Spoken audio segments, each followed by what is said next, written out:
நம்ம இப்போ செய்ய போகிறது மிளகு பொங்கல். வாங்க எப்படி செய்யறதுன்னு பார்க்கலாம்.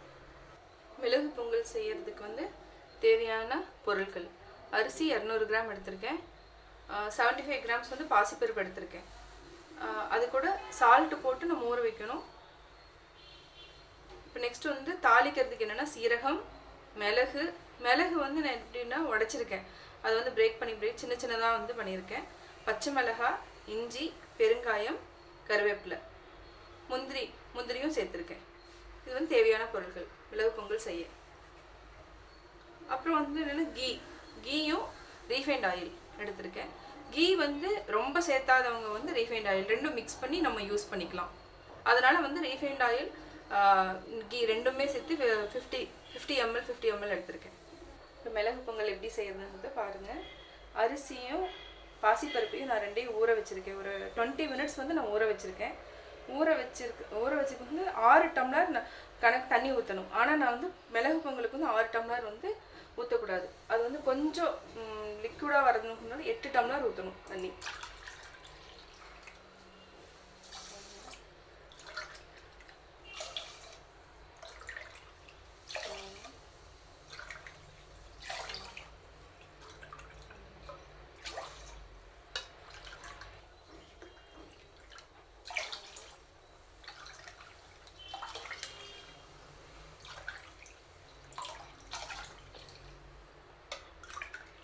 டம்ளருக்கு மேலே ஒரு 1/2 டம்ளர் சேர்த்தியே விட்டுருக்கேன்.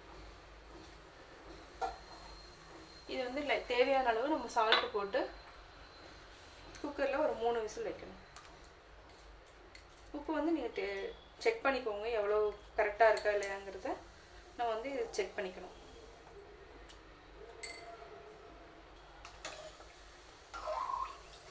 செக் பண்ணிவிட்டு பார்த்துக்கோங்க.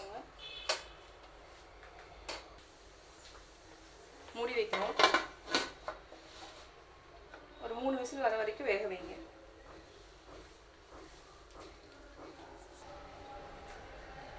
பொங்கல் தாளிக்கலாம். ரீஃபைண்ட் ஆயில் கொஞ்சம் ஊற்றுறேன். செக் பண்ணிவிட்டு நம்ம தேவைன்னா இந்த எண்ணெயை ஊற்றிக்கலாம். கீ கொஞ்சம் ஊற்றுறேன்.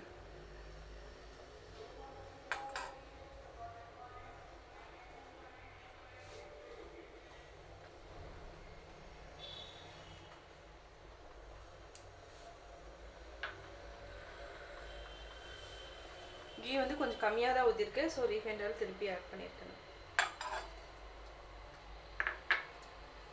கீயும் ரீஃபைண்ட் ஆயில் நல்லா கலக்கணும். ஏன் வந்து கீ கம்மியாக ஊற்றுறேன்னா, வீட்டில் பெரியவங்களாம் இருப்பாங்க, நம்ம அதனால் கீ வந்து கம்மியாகவே யூஸ் பண்ணிக்கலாம்.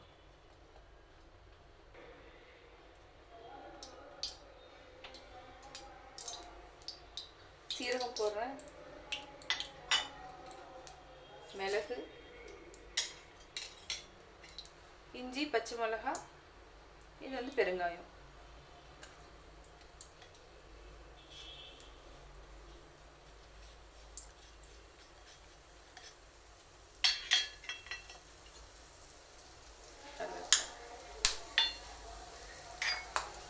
முந்திரியும் போட்டேன். நல்லா ஸ்லோ பண்ணிக்கோங்க, ஏன்னா முந்திரி வந்து நல்லா வதங்கணும், நல்லா ப்ரௌனிஷாக வரணும்.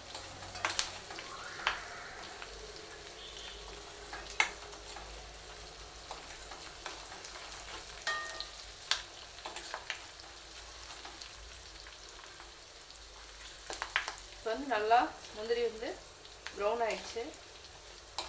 இப்போ வந்து கேஸ் ஆஃப் பண்ணிக்கிறோம். கொஞ்சம் லைட்டாக சூடுனாவே போதும். குக்கரில்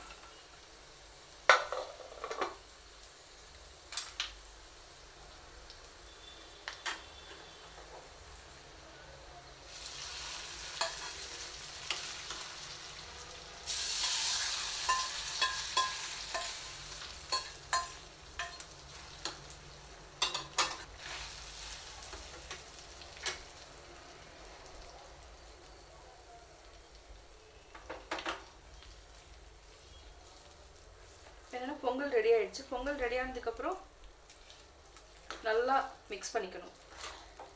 அப்போ தான் வந்து அந்த மிளகு எல்லாமே உள்ளே போய் கலந்து தான் டேஸ்ட் கொடுக்கும்.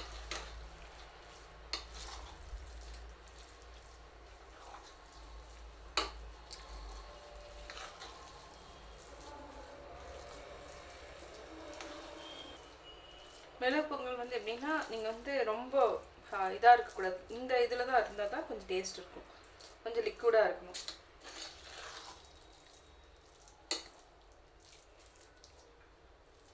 மிளகு பொங்கல் ரெடி ஆயிடுச்சு. மிளகு பொங்கல் ரெடி ஆயிடுச்சு. குழந்தைகளுக்கு வந்து நீங்கள் கொடுக்கணும் அப்படின்னு கீ வந்து நிறையா சேர்த்தணும்னு நினச்சிங்கன்னா பொங்கல் மேலே நல்லா கீ வந்து ஊற்றி குழந்தைங்களுக்கு கொடுக்கலாம். இப்போ வந்து சுவையான மிளகு பொங்கல் ரெடி. மிளகு பொங்கல் எப்படி செஞ்சுருப்பேங்கிறத நீங்கள் பார்த்துருப்பீங்க. பொங்கல் டைமில் செஞ்சு பாருங்கள், கட்டாயம் உங்களுக்கு பிடிக்கும். பிடிச்சிருந்ததுன்னா லைக் பண்ணுங்கள், சப்ஸ்கிரைப் பண்ணுங்கள்.